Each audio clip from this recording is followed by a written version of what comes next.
सच छुपने नहीं देंगे। एरेटोस्थीन ने कहा था धरती गोल है, पृथ्वी गोल है। सुनते ही ये सवाल पैदा हुआ कि समंदर का पानी स्थिर कैसे है, वो नीचे की सतह पर क्यों नहीं जाता।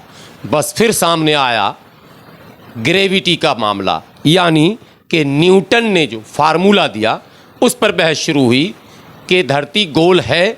ये बात अपनी जगह सही है, लेकिन ग्रेविटी हर ऑब्जेक्ट को सेंटर की तरफ खींचता है, इसीलिए सब कुछ स्थिर है। आदाब, मैं हूं हाफिज़ गुलाम सरवर और आप देख रहे हैं देश की सच्चाई। सेंटर की तरफ खींचता है शब्द बोलते ही भारत की राजनीति पर नज़र चली जाती है, और नज़र कैसे न जाए जब तमाम राज्य सरकारों पर संकट के बादल मंडरा रहे हों। जी हाँ, ये पहला वाक़या नहीं है कि महाराष्ट्र में उद्धव ठाकरे की सरकार गिर गई और बागी शिंदे मुख्यमंत्री बन गए। इससे पहले कई घटनाएं और घटी हैं। 2014 से अब तक यदि आप देखेंगे तो 5 राज्यों में सरकारों के गिरने और बनने का सिलसिला लगातार जारी है। आपको याद होगा बिहार में 2015 में महागठबंधन के नाम से आरजेडी, जेडीयू, कांग्रेस इत्यादि की पार्टियों ने मिलकर चुनाव लड़ा था और सत्ता भी मिली थी इन्हें और ये मुख्यमंत्री भी बने थे। लेकिन 20 ही महीने सरकार चली और वही गुरुत्वाकर्षण जिसको कहते हैं, जो न्यूटन का फार्मूला सेंटर की ओर खींचता है, सत्ता फिर सेंटर की ओर खींचती चली गई और वो भारतीय जनता पार्टी जो विपक्ष में थी अचानक वो सत्ताधारी पार्टी बन गई। केवल बिहार में ये मामला नहीं हुआ, मध्य प्रदेश भी आपको याद होगा, जहां चुनाव में बहुमत तो कांग्रेस को मिली थी, सरकार भी बनी थी, कमलनाथ मुख्यमंत्री भी बने थे। लेकिन धीरे धीरे गुरुत्वाकर्षण जो है वो सक्रिय हुआ और न्यूटन के इसी फार्मूले पर सेंटर की ओर खींचता चला गया। जी हाँ, केंद्र अर्थात केंद्र सरकार, और मध्य प्रदेश में भी वो भाजपा जो विपक्ष में थी अचानक सत्ता पर काबिज हो गई। मामला यहाँ भी ठहरा नहीं, कई और मामले, हिमाचल का मामला भी आपको याद होगा, उत्तराखंड में भी सरकारों को गिराया गया।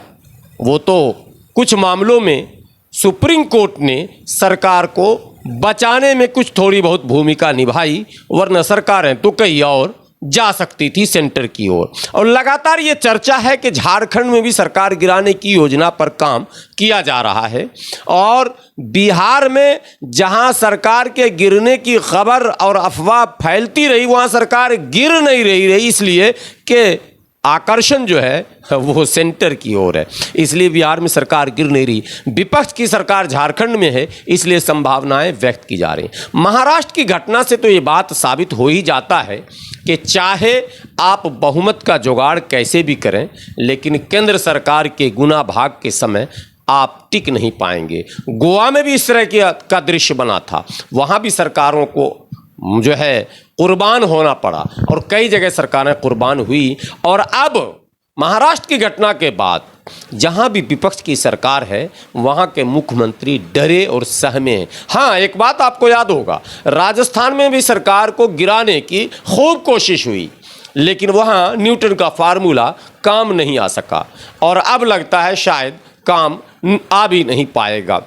लेकिन इस फार्मूले पर काम चल रहा और न्यूटन का फार्मूला समय समय पर सिद्ध भी हो रहा है। तो क्या इस देश में केंद्र में जिसकी सरकार होगी, राज्य के मामले में सीधा हस्तक्षेप होता रहेगा? क्या केंद्र में बैठी सरकार विपक्षियों को किसी राज्य में भी सत्ता करते हुए देखना नहीं चाहती है? क्या केंद्र में बैठी सरकार अपने उन योजनाओं को, जिन योजनाओं को कहा जाता है कि वो राष्ट्र हित में नहीं है, जनहित में नहीं है और उसका विरोध किया जाता है, क्या ये बातें केंद्र में बैठी सरकार को पसंद नहीं आती हैं?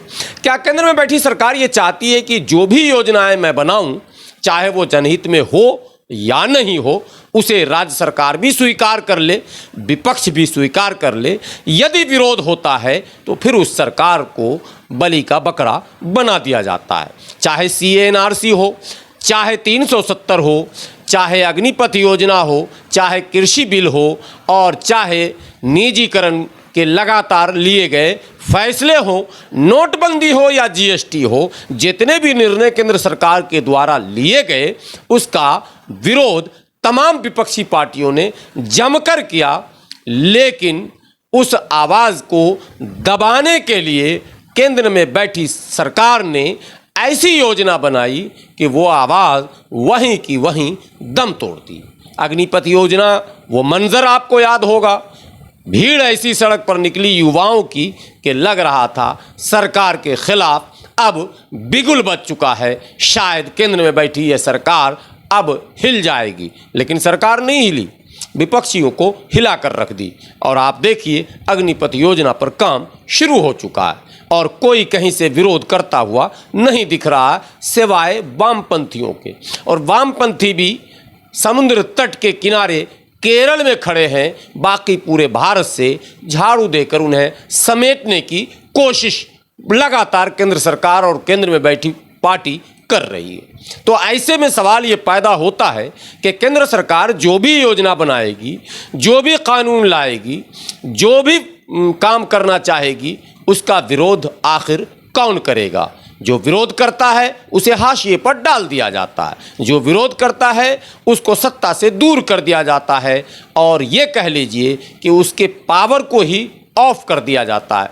महाराष्ट्र का वो दृश्य जिसमें एक ऐसा नेता जो तमाम विषयों पर खुलकर बोलता था, आपको नाम याद होगा, चेहरे भी याद होंगे। जी हाँ, शिवसेना के राज्यसभा सांसद संजय राउत तमाम मुद्दों पर टीवी चैनलों पर आकर खुलकर बोलते थे, केंद्र सरकार का विरोध करते थे। नतीजा आपके सामने है, केवल सरकार नहीं गई, संजय राउत के भी जेल जाने की संभावनाएं बढ़ चुकी हैं। और शायद चंद दिनों में आपको ये खबर मिल जाएगी कि संजय राउत जेल में है, इसलिए कि संजय राउत को ईडी का दूसरा नोटिस भी थमा दिया गया। ऐसे में ये सवाल बना हुआ रह जाएगा कि क्या इस देश में केंद्र की सत्ता पर बैठी सरकार यानी कि सेंट्रल गवर्नमेंट अपने मनमानी चलाने के सारे हथकंडे तैयार कर चुकी है? क्या अब कहीं विरोध की कोई गुंजाइश नहीं है? क्या विरोध का कोई साहस नहीं दिखा पाएगा? इस तरह के तमाम सवाल आपके हवाले छोड़कर जाता हूं। फिर हाजिर होऊंगा। एक विनती, एक गुजारिश, अब तक यदि आपने देश की सच्चाई यूट्यूब चैनल को यूट्यूब पर सब्सक्राइब नहीं किया है तो प्लीज़ इसे सब्सक्राइब करना ना भूलें, बेल आइकॉन का बटन दबाना ना भूलें, और साथ ही साथ वीडियो बेहतर लगे तो शेयर ज़रूर करें और अपनी राय कमेंट बॉक्स में ज़रूर दें। और हाँ, अगर फेसबुक पेज पर देख रहे हो तो देश की सच्चाई को फेसबुक पर फॉलो और लाइक ज़रूर करें। बने रहें देश की सच्चाई के साथ। इसी तरह के अपडेट के साथ हाजिर होऊंगा। शुक्रिया।